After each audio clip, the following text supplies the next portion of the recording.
It started as just another ordinary day. A man, let's call him Marcus, was out running errands, minding his own business, when he crossed paths with a woman who had a very different agenda. At first, it was just a look, that all too familiar stare that people of color know all too well. But then, out of nowhere, she muttered words that stopped Marcus in his tracks. Go back to Africa. Asterisk. For a moment, Marcus thought he misheard her. Maybe she wasn't talking to him. Maybe she was just having a bad day. But no, she looked him dead in the eye, her face twisted with something ugly, and repeated it. Louder this time. More people turned to watch. The air around them shifted. Now, here's where most stories like this either end in frustration or get swept under the rug. But not this time, because what happened next? It changed everything. Instead of reacting with anger, instead of walking away, Marcus made a decision that nobody saw coming. And what followed left everyone speechless, including the woman who thought she had the upper hand. What did Marcus do? How did the crowd react? And most importantly, did this moment lead to something bigger than just a confrontation between two strangers? Stick around, because this is one story you don't want to miss.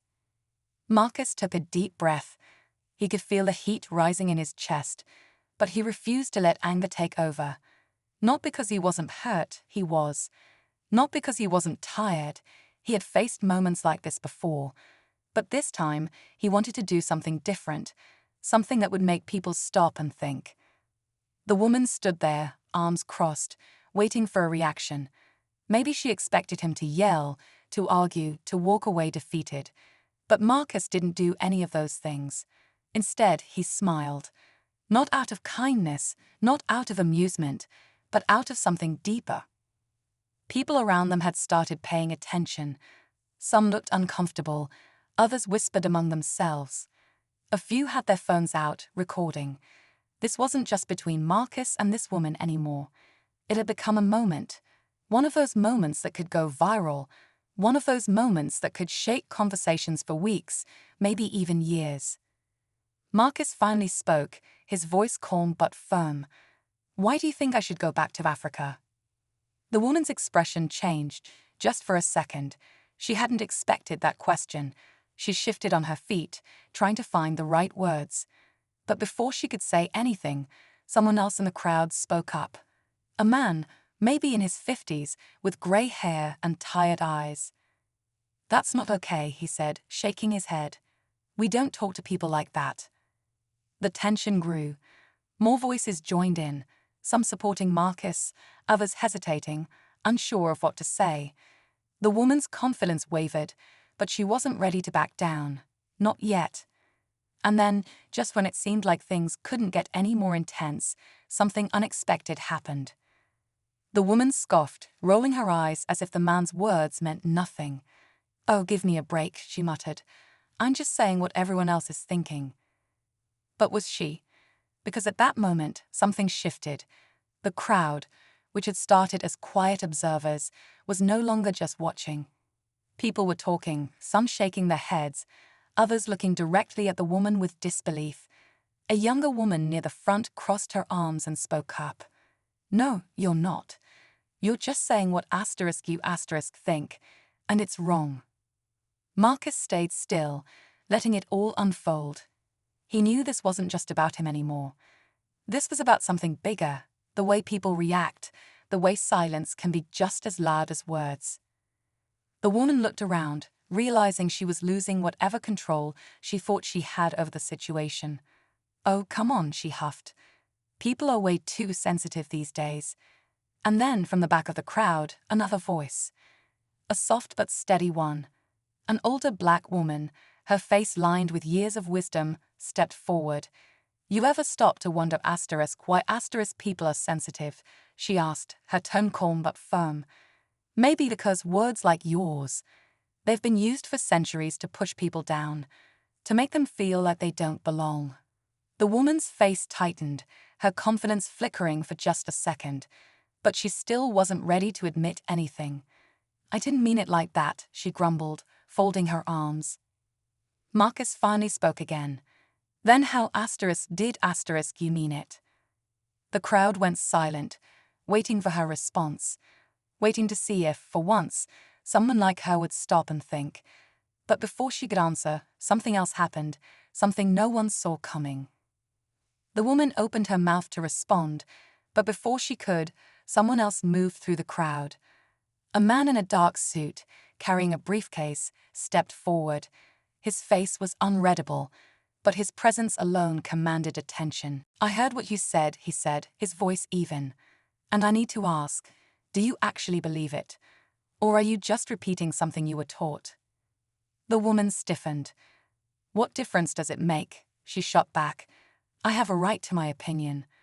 Marcus watched closely. The energy in the air was electric. This wasn't just about one comment anymore. It was about something deeper, something that had been building for years, even generations. The older woman who had spoken earlier took a step closer. "Opinions are one thing," she said, "but when your words try to erase someone's dignity, that's not just an opinion, that's harm." The woman shifted uncomfortably. For the first time, a flicker of doubt crossed her face. The crowd had fully turned now, not in anger, but in quiet defiance. People were no longer willing to let this slide. Then a voice rang out from behind them. "Hey, is everything okay here?" A police officer had arrived, his hand resting near his belt. The crowd tensed. Marcus exhaled slowly. He knew how quickly situations like this could escalate, how misunderstandings could turn into something far worse. The woman's expression changed again. Maybe she thought this was her way out, her chance to twist the narrative. "Yes, actually," she said, her voice suddenly sweeter. "I was just feeling unsafe." The crowd reacted instantly, gasps, murmurs, eyes widening in disbelief. Marcus's heart pounded. He had seen this play out before, but this time, something was different. The moment those words left her mouth, the energy in the crowd shifted.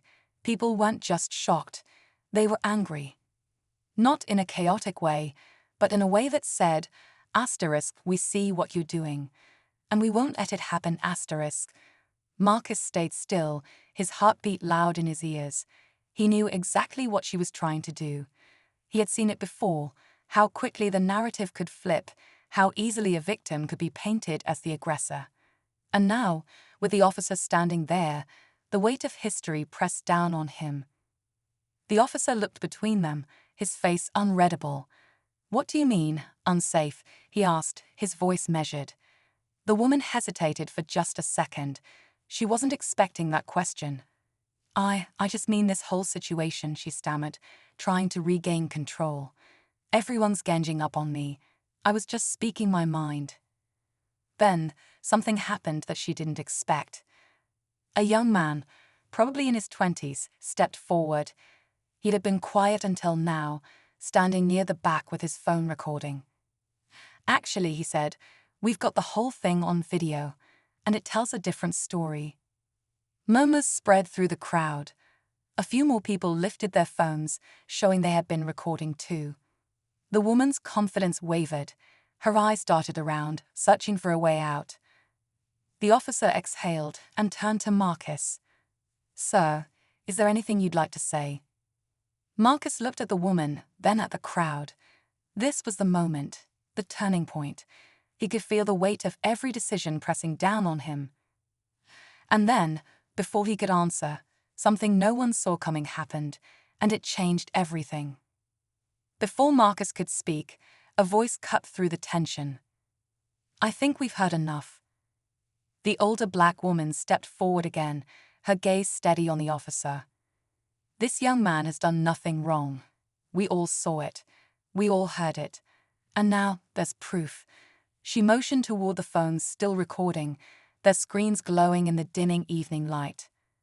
The officer glanced around, taking in the faces of the crowd, some defiant, some weary, but all united in what they had just witnessed. He let out a slow breath, then turned back to the woman. "Ma'am, I think it's time for you to go." Her mouth opened in protest, but nothing came out. She looked at the officer, then at the crowd, then at Marcus, who still hadn't moved. For the first time, there was no power in her stance, no arrogance in her eyes. She was alone. "You're seriously just going to let this happen?" she scoffed, shaking her head. "This is ridiculous." But no one responded. No one defended her. The weight of it all seemed to hit her at once. She huffed, muttered something under her breath, and finally turned to leave, pushing past the bystanders. The crowd slowly parted, watching as she disappeared down the sidewalk. For a moment, there was silence. Then, as if a switch had flipped, people turned to Marcus. A few nodded in respect. Some patted him on the shoulder. The young man who had spoken up earlier stepped closer. "I'll send you the video," he said quietly. Marcus exhaled, finally letting go of the breath he hadn't realized he was holding. It was over. Or so he thought. Because just as the tension started to fade, his phone buzzed in his pocket. He pulled it out, glancing at the screen. A message from an unknown number. *, be careful. Some people don't like being embarrassed. *. Marcus's heart pounded. The night wasn't over yet. Marcus stared at the message, his pulse quickening. He read it again, then looked around. The crowd had started to thin, people going back to their lives, but a few still lingered watching him. He didn't know who sent it, but he knew exactly what it meant. For a second, he considered responding, asking *, who is this *, or maybe saying something bold, something that would let them know he wasn't afraid. But he didn't. He knew better. Some battles aren't fought with words. Some are fought by simply refusing to be intimidated. He put his phone away and exhaled. The night had been long, draining in ways that went beyond words. But as he looked around, he realized something. He wasn't alone. The young man with the video was still there, nodding at him before walking away. The older woman, the one who had spoken up, gave him a knowing smile before heading off. Even the officer lingered for a moment, his expression unreadable, before finally turning back to his patrol. Marcus rolled his shoulders, shaking off the weight of it all. He had done nothing wrong. He had stood his ground, not with anger, not with violence, but with truth, and people had seen it. As he walked away, he knew this wouldn't be the last time something like this happened. Not to him, not to others. But he also knew this. People were watching, people were speaking up, and the world was changing, even if just a little at a time. The message on his phone didn't scare him. It only reminded him why standing up matters. And with that he kept walking, his head held high, into whatever came next.